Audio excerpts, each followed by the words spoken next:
नमस्कार उत्तराखंड। उत्तराखंड की माँ, माटी मानुस, जल जंगल जमीन की आवाज, आपका अपना चैनल राष्ट्र नीति उत्तराखंड। दोस्तों, अंकिता को इंसाफ दिलाने की एक और एपिसोड, एक और कड़ी में आप सभी महानुभावों का हार्दिक स्वागत है। दोस्तों, आज का एपिसोड बहुत ही धमाकेदार होने वाला है और बहुत ही टेक्निकल कानूनी जानकारियों से भरा हुआ, और अंकिता के केस का फ्यूचर कैसा होगा उन जानकारियों से भरा हुआ है। 3 सवालों पे आज चर्चा करेंगे। सवाल नंबर 1, अदालत में वे कौन से सवाल हैं जो प्रमुखता से उठेंगे और पुलकित और अंकिता केस का भविष्य तय करेंगे। दूसरा, इंसाफ की राह आसान नहीं।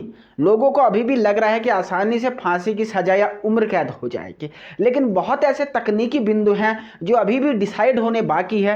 क्या है, इन मुद्दों को देखेंगे। इसके अलावा इस केस के जो फैक्ट, जिसके इर्द गिर्द ये पूरा केस घूमेगा और अंजाम तक पहुंचेगा।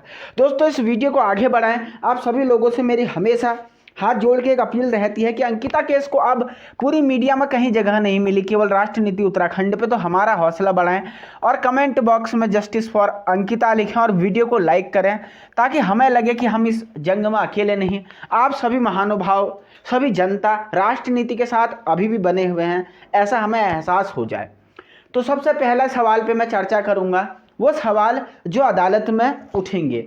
सबसे पहले जो अदालत में सवाल उठने वाले हैं कि दोषी कौन कौन और कितना कितना भागीदार है, इन द सेंस पुलकित, अंकित और सौरभ के विषय में, कि इन तीनों में से किसका कितना योगदान है। क्योंकि सबके अपने अलग अलग एडवोकेट हैं, सबका अपना अलग अलग पक्ष है, और तीनों कोशिश करेंगे कि खुद के पक्ष को डिफेंड किया जाए।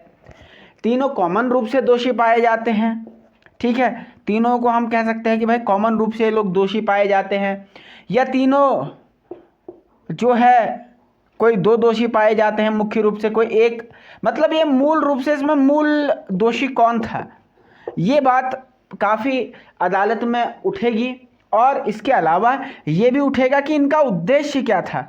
वास्तव में ये अंकिता को मारना ही चाहते थे, या समझाने के उद्देश्य से उस दिन ये उसे वहाँ लेके गए थे, या जो हम कहें कि भैया रिपोर्ट लगी हुई है, बहुत सारे जो साइंटिफिक रिपोर्ट लगी हुई हैं, उन रिपोर्टों में ऐसा क्या वर्णन किया गया है।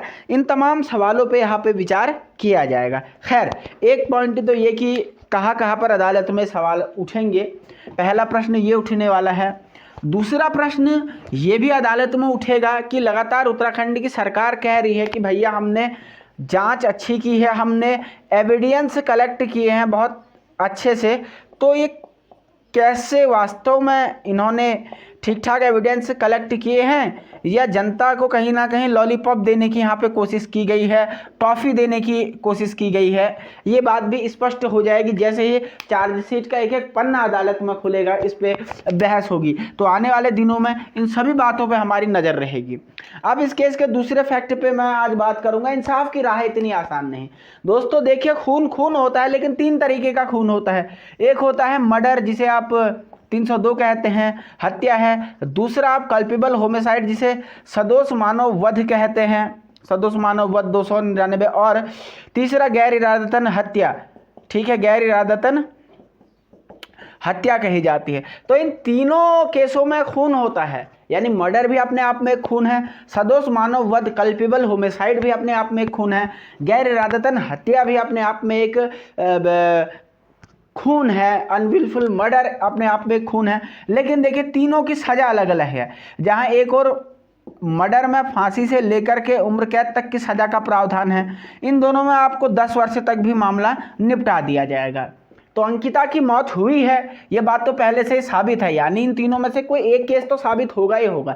लेकिन इस केस में ये जरूर देखना होगा कि कहीं ये सदोष मानव वध की तरफ कमजोर पैरवी के कारण ना आ जाए, या गैर इरादतन हत्या की तरफ ये केस आ जाए, तो ये 10 साल में छूट सकते हैं। तो हमें बारीकी से नज़र और निगाह इन तथ्यों की तरफ इस केस में अब बना के रखनी है, और इसके लिए हमें लगातार आप लोगों के सपोर्ट की ज़रूरत पड़ेगी। केस की हम एक एक दिन की जब बारीक विश्लेषण करेंगे, तो सरकार को भी लगेगा कि भाई जनता इस केस में अभी भी जुड़ी हुई है और लगातार एक एक मुद्दे को देख रही है। अब मैं उन फैक्ट को भी आज डिस्कस करूंगा, क्योंकि आज का एपिसोड बहुत टेक्निकल एपिसोड है और उम्मीद करता हूं कि काफ़ी कानूनी समझ भी आप लोगों को धीरे धीरे विकसित हो रही होगी। मेरे वीडियो देखते देखते आप लोगों को भी काफ़ी धाराएँ कैसे अदालत के प्रोसीजर से पता चल रहे होंगे। अच्छा भी लगता है, कई लोग कमेंट करके बताते हैं कि सर आपके कारण हमने कई सारे जो लॉ हैं वो हमें पता हो गए हैं। चलिए, अच्छी बात है। तो इस केस के जो फैक्ट देखिए, सबसे पहला फैक्ट ये है कि क्या अंकिता स्वेच्छा से गई थी या अंकिता को ले जाया गया था। पहला फैक्ट जो इस केस में हमें ढूंढना है कि विलफुली अंकिता गई थी या नहीं गई थी। दूसरा, मर्डर का तरीका क्या था, मेथड, इस पे जो है चर्चा कहीं ना कहीं वो चीज़ें जाएंगी। इसके अलावा क्या प्री प्लान, पूर्व नियोजित हत्या थी, क्या ये मर्डर पूर्व नियोजित था, प्री प्लान्ड था, इस पे लेकर के कहीं ना कहीं केस वो बनेगा। और इसके अलावा वीआईपी और पुलकित के कौन से जो राज थे जो अंकिता जान चुकी है, इस पे रहेगा। और इसके अलावा जो उन्होंने साक्ष्य कलेक्ट किए हैं, चाहे अंकिता को धक्का देने वाले उनके इलेक्ट्रॉनिक डिजिटल जो भी एविडेंस है पुलिस ने की है, इन तमाम मुद्दों पर हम कह सकते हैं कि भाई जितने भी ये पूरी चीज़ें होंगी इन्हीं पे केस डिसाइड रहेगा कि इसकी मेरिट्स बनेंगे और फाइनली ये तय होगा कि उम्र कैद, फांसी या 10 वर्ष की सजा। तो आपको क्या लगता है केस किस तरफ जा रहा है? अपनी बेबाक राय हमें कमेंट करके बताएं। चैनल पर पहली बार है तो सब्सक्राइब का बटन दबाएं। वीडियो पसंद आने पे लाइक करें, दोस्तों के साथ शेयर करो। देखते रहें राष्ट्रनीति उत्तराखंड।